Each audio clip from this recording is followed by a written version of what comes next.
विचार को मिला करके या उनके बारे में जानने की कोशिश कर करके ही हम लोग इन्हें जान सकते हैं। हमारी समझ वहाँ तक नहीं पहुँचती है कि माने यह एक भारत में ऐसे व्यक्ति हैं जिन्हें कोई अलग से ये नहीं कह सकता कि ये हमारे खिलाफ थे। ये उन पूंजीवादी व्यवस्थाओं को मजबूर हो जाता है कि इनके आगे वो भी नतमस्तक हो जाते हैं। लेकिन इस बात पर हमें ध्यान देना है कि हम इन्हें क्यों याद करते हैं। पूंजीवादी पार्टियां भारत की अनेक पार्टियां हैं जो इन्हें अपने फायदे के हिसाब से याद करते हैं। लेकिन जहाँ तक हम मजदूर साथी समाजवाद लाने के जो चाहत रखने वाले साथी हैं, जो चाहते हैं कि भारत में समाजवाद लाया जाए, तो हम लोग इन्हें इसलिए याद करते हैं क्योंकि भारत देश में ये पहला व्यक्ति हैं जिन्हें सभी लोग जानते हैं और जितने कम समय में हम लोग अंदाजा लगा सकते हैं कि आज हमारे जब बच्चों की उम्र 24 वर्ष 23 वर्ष होती है तो उसे नादान ही समझा जाता है कि मतलब अभी तो बीए कर रहा है या ग्रेजुएशन किया है, अब देखिए अब पैर पर धीरे धीरे खड़ा होगा। ये पूरे देश के लिए खड़ा होगा और ऐसा कोई नहीं जो इन्हें नहीं जानता। और उतने कम समय में इन्होंने पूरे देश को अपने ओर आकर्षित किया। एक ओर जिस तरफ गांधी थे तो दूसरी ओर इनके तरफ इनके विचार से पूरे भारत में नौजवानों का जो इन्होंने एक सभा बनाया, तो बहुत सारी बातें इनके याद में आज लिया गया।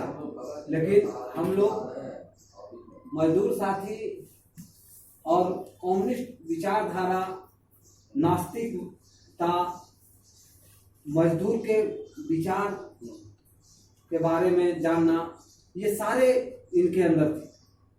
अदर देश में हो रहे क्रांति का रोशनी जो इनके दिमाग में आ रहा था, और जैसा कि हमारे साथियों ने बताया कि अंतिम पल में जब इन्हें फांसी के लिए बुलाया जा रहा था कि चलिए आपका समय हो रहा, उस समय भी इनका यही कहना था कि एक क्रांतिकारी दूसरे क्रांतिकारी से गला मिल रहा है, कृपया थोड़ा देर और टाइम दिया जाए।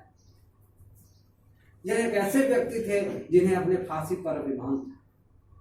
इन्होंने कभी नहीं कहा कि मुझे फांसी नहीं होना चाहिए या मुझे माफ कर दीजिए।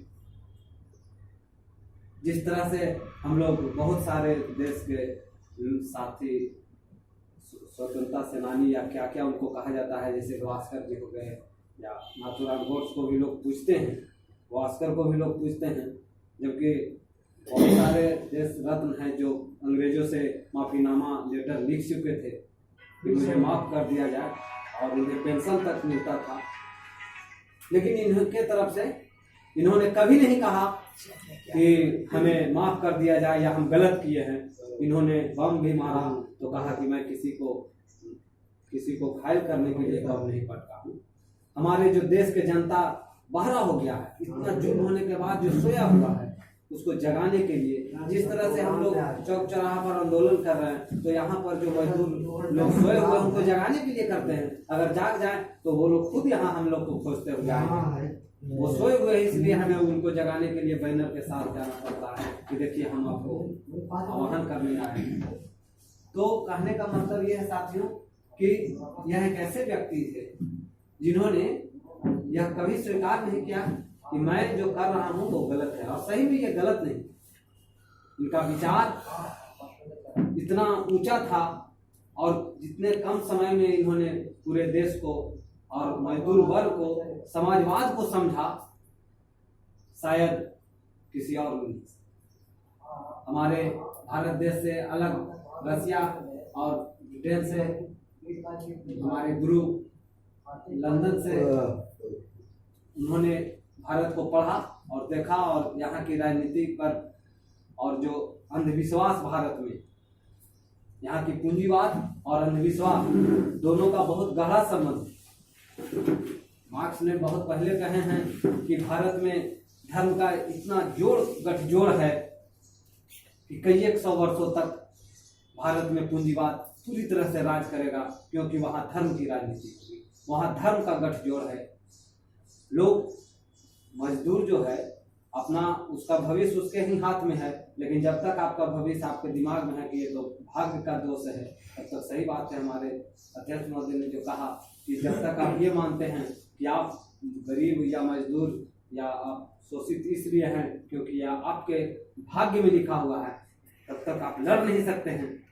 और हमारी लड़ाई सभी जगह हम अपनी जब बात रखते हैं तो हमारा यही सवाल होता है कि अगर आप मानते हैं कि जो हो रहा है वो ईश्वर की इच्छा से हो रही है, तो हमें एक बात का जवाब दीजिए। इस देश में 5 साल, 7 साल, 10 साल की बच्ची के साथ रेप होता है, क्या उसमें भी ईश्वर की इच्छा होती है? उस समय उस आदमी का चेहरा देखने लायक होता है, उसके पास जवाब नहीं होता है, लेकिन कहता है कि तुम जो है ना थेथोलॉजी कर रहा है। हमकी थेथोलॉजी ही साइंस है। साइंस कहता है कि हमको थोड़ के पानी है, लेकिन तोड़ के H2O में बदल के रखो। हम हाइड्रोजन और ऑक्सीजन से मिल करके बने हैं, इस बात को साइंस कहता है। नहीं तो अब तो जल है, उसको पूजा कीजिए। जल है, उसको पूजा कीजिए, उसको तोड़ का है। तो इसका कोई जवाब नहीं दे पाएगा। बड़े अक्षरों में लिखा गया है कि जो होता है ईश्वर की इच्छा से होता है, वरना मनुष्य की क्या विषाद है कि मतलब एक पत्ता भी नहीं। तो पत्ता नहीं हिला तो फिर कोर्ट, जज, पुलिस, थाना क्यों बैठा कर? अगर सब उसकी इच्छा से हो रहा है तो सब उसकी इच्छा पर छोड़ दो। देखते हैं वोट में बैलेट पेपर क्या क्या बदला जाता है, और गिनती के दिन बड़का बड़का यज्ञ दिखाया जाता है टीवी पर कि जग हो रहा है महादेव का कि लोग जीत जाए। अरे खेल तो कर दिया, आप तुम क्या जग करवा रहा? तो दिमाग में कि पूजा करने से वोट आया है, इस सब विचार से ये मानते थे कि नास्तिक होना चाहिए। इनकी पुस्तक भी है मैं नास्तिक क्यों, और मैं बहुत लगन से इनकी पुस्तक को कुछ तो पढ़ा हूँ, और आगे पढ़ने का समय मिलेगा तो कोशिश करूँगा। इन्हीं सब बातों के साथ मैं अपनी बात को समाप्त करता हूँ। भगत सिंह अमर रहे, अमर रहे, अमर रहे।